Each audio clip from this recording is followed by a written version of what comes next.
Hey everyone, welcome back to another week of the Triple Play. This is your host Danielle, and I am joined once again by Matt Raymond and Robert Hughes. We have quite a bit to talk about. Hello, Robert. We have quite a bit to talk about this week. Not as much as previous shows, but we have a lot of football talk that we need to discuss. So let's just dive right on in with homecoming this past weekend for the Vols. Tennessee found itself back on its winning ways, snapping a 3-game losing streak with a 55-0 win over Tennessee Tech on homecoming. And this was the biggest win for Tennessee in terms of point differential since 2009, whenever they beat Western Kentucky. I think it was a score of like 63-7 or something at that point. But this was a huge win for Tennessee.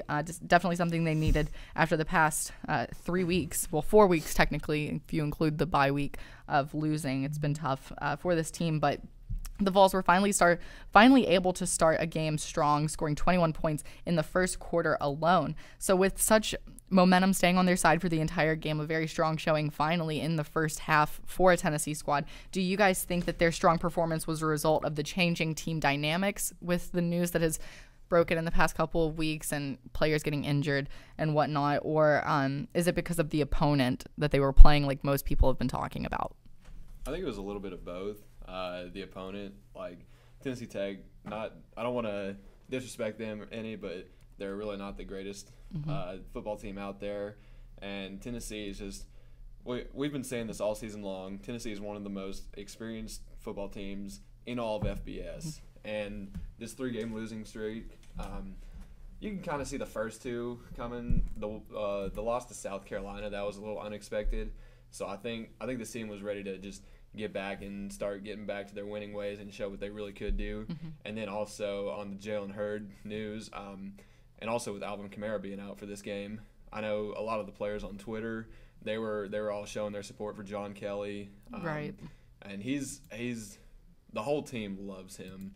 And after he broke off that 73-yard touchdown run, they all swarmed him. You could see they all love him, love what he does.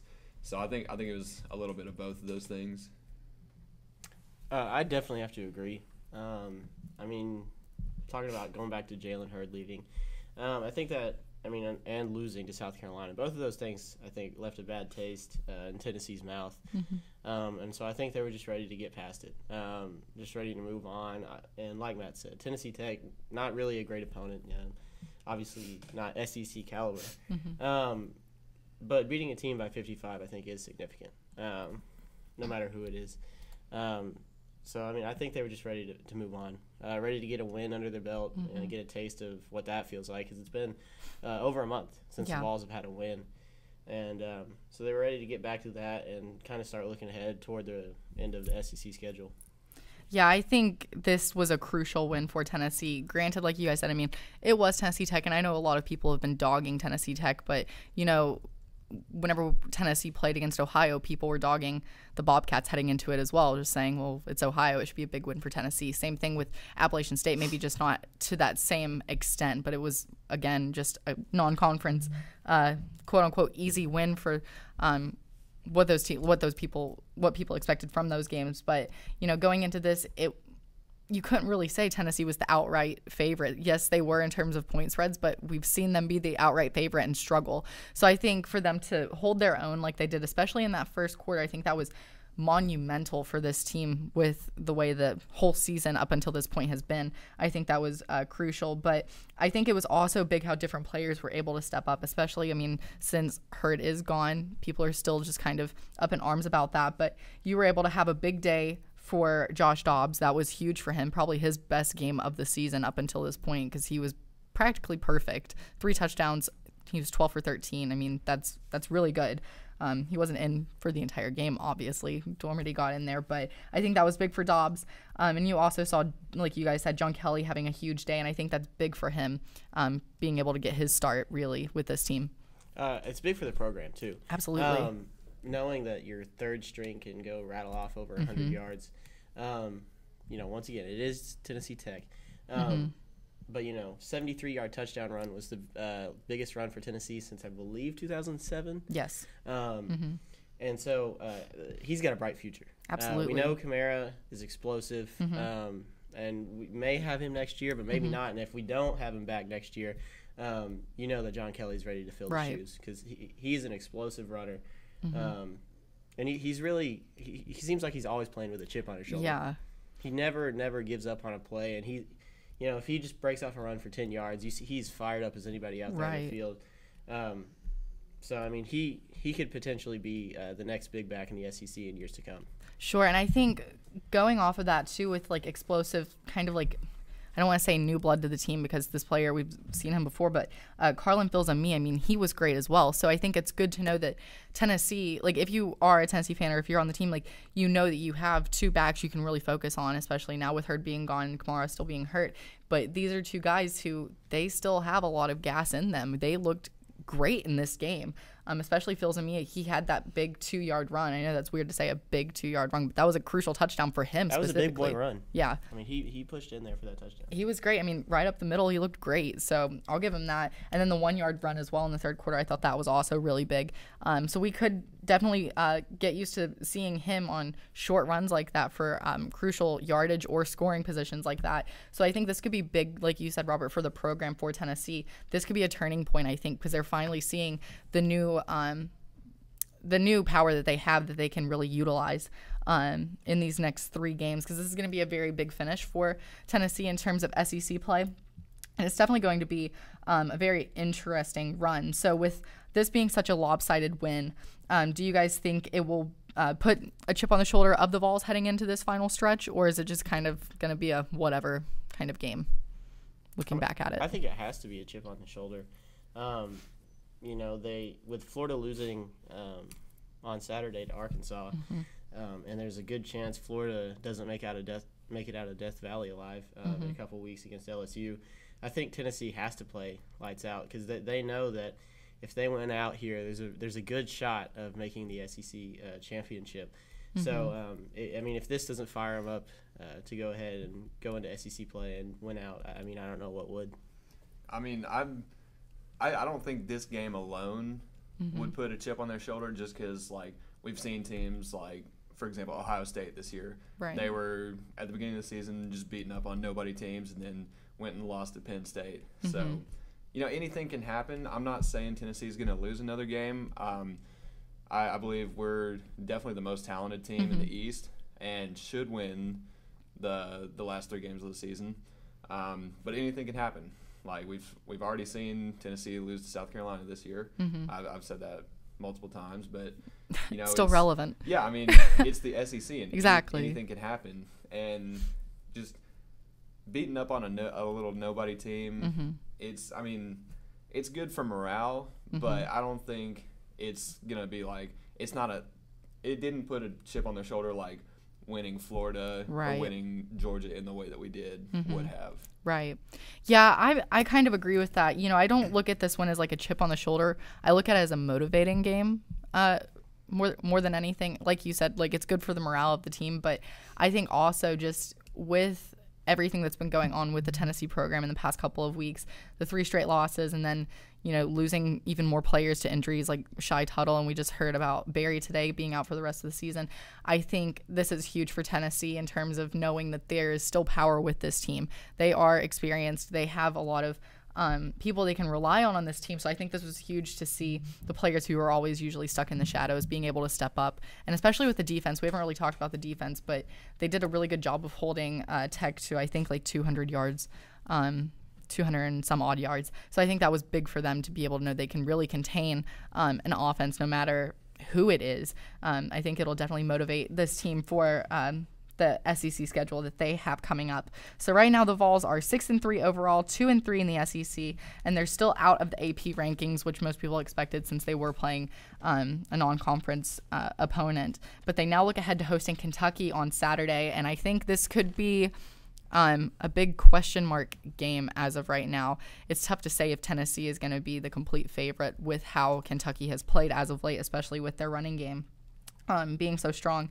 So with both teams finding weapons that they can now rely on to help them get wins, who has the winning edge in this game? I'm going to go ahead and say it's Kentucky in this game. If they win this game, then as long as Florida doesn't, or if they lose to LSU, I believe that Kentucky if they win, they'll be in the driver's seat this week. And then if Florida loses to LSU, then that should keep Kentucky at the top of the SEC East. So them knowing that, this is a huge game for them. Right. And the past few years, I mean, in the past, 30-some years, they've only beaten Tennessee once, and that was with Derek Dooley a few years ago. Right. They're gonna come out hungry. I think Boone Williams is gonna have a huge game, and it's not gonna be as easy as a game as a lot of Tennessee fans think. I have to give the slight winning edge to Tennessee for a couple reasons. One, it is in Neyland Stadium, which is a huge edge, and it'll actually be a meaningful game for the fans to come out and see. I think another thing, Tennessee's biggest weakness right now is obviously the secondary. Yeah. And Kentucky's biggest strength is probably the running game. And Tennessee's got the ability to stop the run. Now, if Kentucky wants to throw, which is something they're not accustomed to, maybe that shifts. But I think just because of the way the teams match up, Kentucky's running game versus Tennessee's defensive line, you look at that defensive line, Barnett, Vereen, Kendall Vickers. They are facing good running backs, like you said, Boone Williams. But I think that Tennessee wins that matchup in the trenches. Yeah, I'm so torn on this game, honestly, in terms of who has the winning edge. I mean, coming off of a huge win, I would say Tennessee, like I said, they have a bit more motivation. But you also have to think about Kentucky's last game against Georgia with them losing. So you were right with what you said, Matt. They're going to be hungry. And I think one player to really – I think everyone's focusing on Williams for Kentucky's rushing game, but I would also be looking at Snell. Benny Snell has been fantastic in the past few weeks. And their rushing game in general, while it has been strong, they have been facing some injuries. And, I mean, Williams, we've seen him go down a couple weeks ago, and then he went down last year against Tennessee. But Snell is able to step up and play really hard. So I'm going to go ahead and say Tennessee has the winning edge just because, like you said, Robert, it's in Neyland, and, Tennessee's not going to want to lose to Kentucky at home. But it's a very, very slight winning edge because this Kentucky rushing game, I have this feeling in my gut that this could be their biggest game of the season just because of how Tennessee's defense has struggled. We've seen them struggle against the rush, especially early on in the season, but I think they've kind of held their own as of late against the rush. But Kentucky's game is just so dynamic right now, and it kind of worries me. This is the best Kentucky rushing team I've seen in a long time, and I know they were highly touted going into last season and kind of fell off after a while. Pretty much halfway through the season, the wheel started to fall off the bus there, but I feel like this Kentucky rushing game could give them the advantage, but I'm going to go ahead and say Tennessee has the winning edge. And like you said, Robert, it is slight. It's a very slight winning edge. This could be an evenly matched up game heading into this weekend, but that game is going to be at noon on Saturday in Neyland Stadium, and it's going to be shown on the SEC Network. So if you can't make it out at noon, make sure you watch this game because it could be big for the SEC East. This could be the deciding game for the SEC East. Depending on what happens with Florida coming up, but something tells me this could be the deciding game, potentially. Never thought in my life that a game against Kentucky, with them actually having a shot at winning East, would mean anything. Obviously, you think back to 2007, I believe it's 3 overtime game. Yes. It meant something for us, but, they were out of it. But for both teams this late in the year to have a shot at it, it says that, Kentucky's on the up, but it also just is a testament to how bad the East is right now. Right. This SEC East this season, this has been one of I'm just going to say it's been one of the worst years for the SEC East that I think we've seen in our lifetime. Usually, Tennessee is usually the favorite for us growing up. That's how it was. But yeah, it's weird that Kentucky has the chance to be in the driver's seat. And as someone who has grown up with my dad being a Kentucky fan, like growing up in the Kentucky athletics world, this is surreal to think about for Kentucky, them leading the East in something that's not basketball or baseball for that matter, because they were strong a few years ago. But Kentucky's football team, they have something special going on right now, and I think this could be a special season for them. Granted, there's only a few weeks left, but this game against Tennessee is going to be the biggest game so far for Kentucky. So it's going to be interesting to see how that kind of shakes up the East more than it's already been shaken this whole season. This has been such a weird season for the East.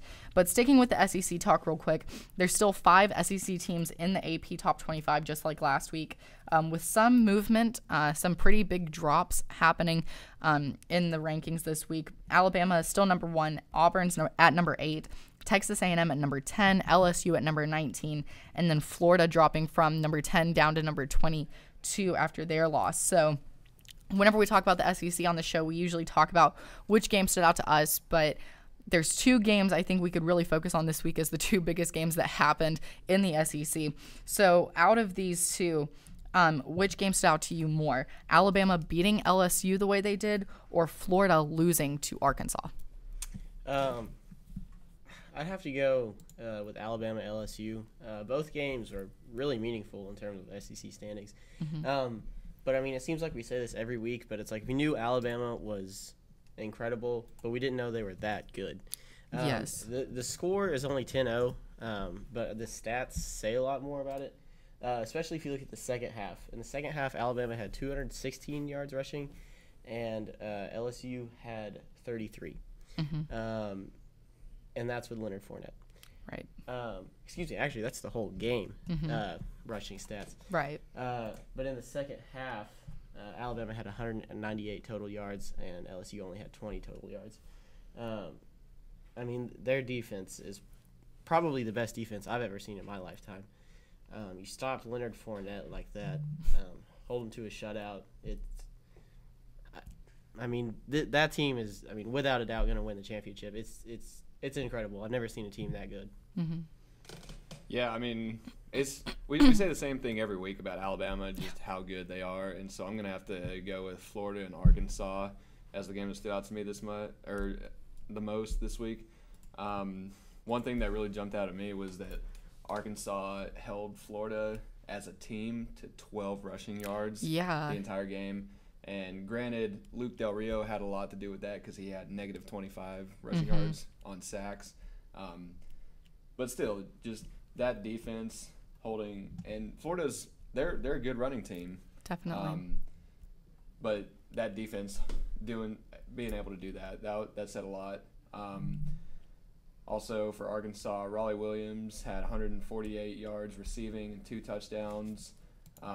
And then Florida only scoring 10 points. I think that says a lot. Like Robert said earlier, just how bad the SEC East is this year. Right. Because the top team in the East going up against a middle of the range West team and just getting destroyed basically. It says a lot about the talent gap between the East and the West. Excuse me. I think also you were talking about Luke Del Rio, and we found out today that he was playing injured. It makes me wonder if he would have been healthier in this matchup, with him having the negative 25 rushing yards like he did. This game could have been so much different if he had been healthy, because he is the driving force of that team, and him being gone the few weeks that he was this season, that was crucial for Florida. So if he would have been healthy, I think we would have seen a much different outcome in this game. But for me, I'm still going to pick Alabama and LSU just because it went way differently than I think most people expected. Whenever I had to keep up with the stats. I didn't get to watch the game, but whenever I looked at it in the fourth quarter and I saw that it was 7-0, I was like, this is a joke. Like, my SportsCenter app's not working at all. So I checked like 80 different other sources, and I saw that Fournette only had 35 rushing yards. And that's incredible. But that, like you guys said, that's a big testament for this Alabama defense. They were number 4 in the nation going into this game on total defense, I believe it was. And it's hard to believe that they're that good to be able to stop one of the nation's best running backs in Fournette to just 35 yards with no touchdowns. It's incredible. But also with Jalen Hurts, I think him getting the only touchdown for Alabama is big, because even if it was a pretty hard-fought game up until that point, for him to be the one that scores it, that's big for Alabama, just proving that he is still the star of that team, and there's no way around that. So I'm going to say that was the game I was most intrigued by this weekend, just because it was shocking. Like, I never in a million years thought it would just be 10-0 between these two teams. especially going into Death Valley. I mean, I thought it was going to be an pretty easy way for LSU to have be the favorite in that, but it was hard to believe. I'm still in shock that it was just 10-0. But, that's just how the SEC is this season. It's been a weird season. We talked about the SEC East, but even for the West, there's been some major shakeups as of late, especially with A&M losing, which we could have talked about. We could have gone really in-depth with that game, but that's still incredible to think about. But let's go ahead and move over real quickly to the college football rankings. The first set of rankings came out last week. We're waiting on the second one to come out on Tuesday. But for the first ranking that was put out, with the top 6 teams being Alabama, Clemson, Michigan, Texas A&M, Washington, and Ohio State. Do you agree with this top 6 that the committee chose, or would you have picked someone else?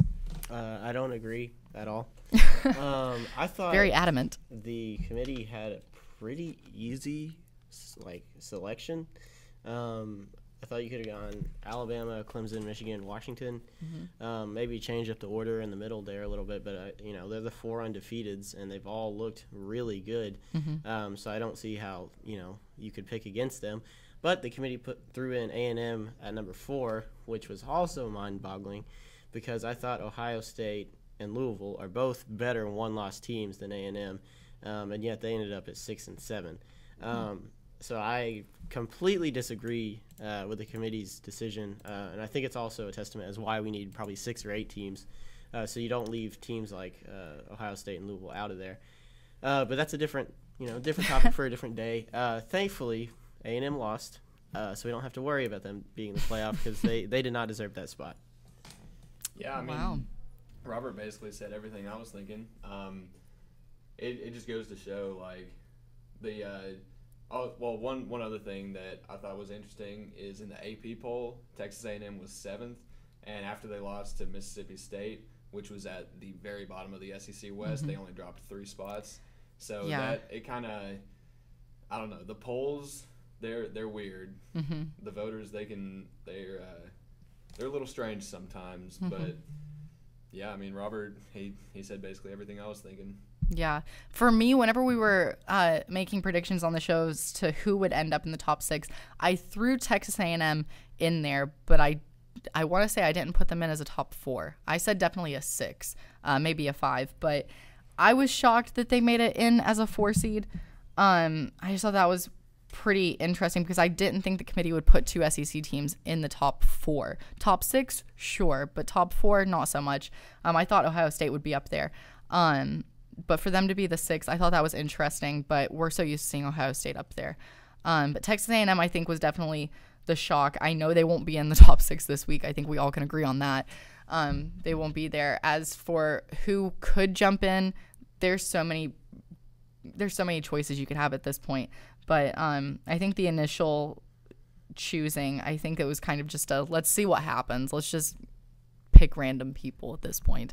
Definitely taking the top teams that were undefeated and whatnot. But Texas A&M was definitely a shocker at number 4. But we'll wait for the second rankings to come out on Tuesday afternoon, maybe Tuesday evening, depending on how long they're going to be working on it. But it should be there should be some shakeups for sure, to say the least. So this week we're going to skip NFL talk and talk about basketball, since it is back, and a lot of people are really happy about it. Robert's over here dancing, so you can tell he's excited about basketball season. But the Vols had their only exhibition game of the season on Thursday night whenever they beat Slippery Rock 83-48. So with this being the first showing of the talent that Tennessee is going to have under the second year with Rick Barnes, what stood out to you as your first impression? You can tell they're really young. There was Slippery Rock had a lot of turnovers, but Tennessee also was kind of not as careful with the ball as they should have been, and you can tell it's just a lack of experience in game reps. Maybe they got a little ahead of themselves, but it is good for the team to get a real game under their belts, even if it is against Slippery Rock. But I think with them being young, there's also a lot of potential. I think they could really shake up things in the SEC. I think a lot of people are kind of overlooking them. The SEC is not really that strong of a conference for basketball, but But I could actually see this Tennessee team making some noise in the conference. You look at young guys like Quay Parker, Jordan Bone, Lamonte Turner, a lot of good young guards, and then you've got newcomers. Lou Evans, he's a senior transfer, a graduate transfer from Utah State, but he is still new to the program. And then you've got freshman Grant Williams, who's also a big guy in there that can play forward position. So I think there's a lot of potential for this team, and it's hard to tell in an exhibition game, exactly what this team's going to be like. But I think they'll answer that as the season goes on. If they can use their youth to kind of surprise some teams, or if it'll be a setback. Yeah, going back to what you said about the SEC not being the strongest conference out there, it's a very top-heavy very top-heavy conference. And Tennessee was picked by the media to finish 13th out of 14th in the SEC. So with all these newcomers to the team, I think there are going to be a lot of surprises. I think they're going to have some big wins this season and should end up closer to the top. I won't say near the top, but definitely closer to the top than next to last. Yeah. And then one thing that really stood out to me from the game was freshman John Fulkerson had 10 points on 5 dunks. Yeah. Yeah, he was lighting it up out there. I think he's going to be a very good player here in the next couple years for us. I agree. Fulkerson was definitely the star of the game, in my opinion.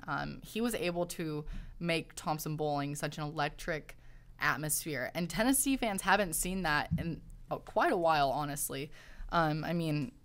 It was definitely a breath of fresh air with him being so young, with him being one of the freshmen on the team. I think that was huge.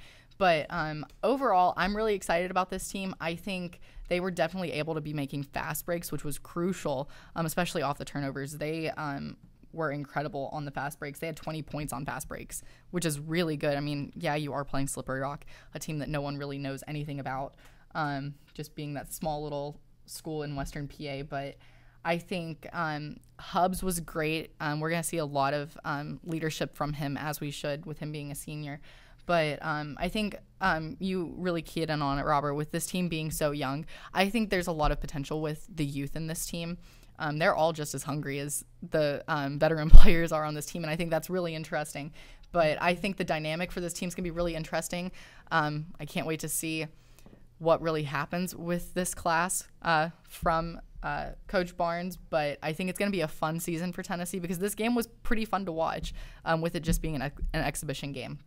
But definitely the senior leadership was good, but I'm really excited about the young guns on this team. I think it's going to be a lot of fun. Even the sophomores, looking at like Admiral Schofield, he only had 8 points, but you could still see the fire within him in this game. So I think it's going to be a fun season for the Vols. You're going to be able to get points off the bench, which will be really good. I think Tennessee had 49 bench points. So we'll see what happens with Tennessee. But going over to the Lady Vols really quick, they're going to be starting off their season tonight, Monday night, in their lone exhibition game, and they're going to be hosting Carson Newman. That game is at 7 p.m., and you can watch it live on SEC Network Plus. And real quick before we sign off for this week, the Chicago Cubs won the World Series. We're still going to talk about baseball, even though it's almost a week over. It's so sad. Hard to believe the season's done. Already missing it. Looking forward to spring training, honestly. But the Cubs won the World Series on Wednesday night, their first World Series since 1908, in case you haven't heard that stat 108 times since then. But since it took 7 games for them to win the World Series, we're going to do a little word game again. How would you describe their win in 7 words? Indians blew a 3-1 lead. I like that one. I like that. All right, I'm going to have to go with they won't repeat for another 108 years. That's just brutal. That's brutal. I'm going to go with Bryant to Rizzo was the perfect ending, because why not have the most perfect bromance in the MLB end the game? And I could have made something about Bryant smiling as he fielded the final out, but I think his smile said enough for that game. I said enough about this team winning the World Series. I know they were hungry for it. The whole city of Chicago, minus the White Sox fans, were hungry for it. I think baseball in general, if you're a baseball fan, you wanted this to happen. Unless you're an Indians fan, then you're kind of still hurting and probably really sad. But kudos to the Cubs for finally winning it. It has been a long time coming, and this could be a turn of the century for the Cubs. Matt thinks they won't repeat for another 108 years. Who knows? We'll see. But already looking forward to baseball being back, and we'll see if more Tennessee Smokies can keep shaking things up for the Cubs. I mean, they had 14 players on the roster for the World Series. So we'll see. It's going to be fun once baseball starts up. Hopefully it starts up soon, because it's already sad that we don't have it. But we don't have it anymore. But that's all we have for the show this week. A lot going on. But we're going to get ready to really focus on basketball in the coming weeks, along with finishing up the football season. So thanks for joining us this week. We'll see you next week right here on the Triple Play.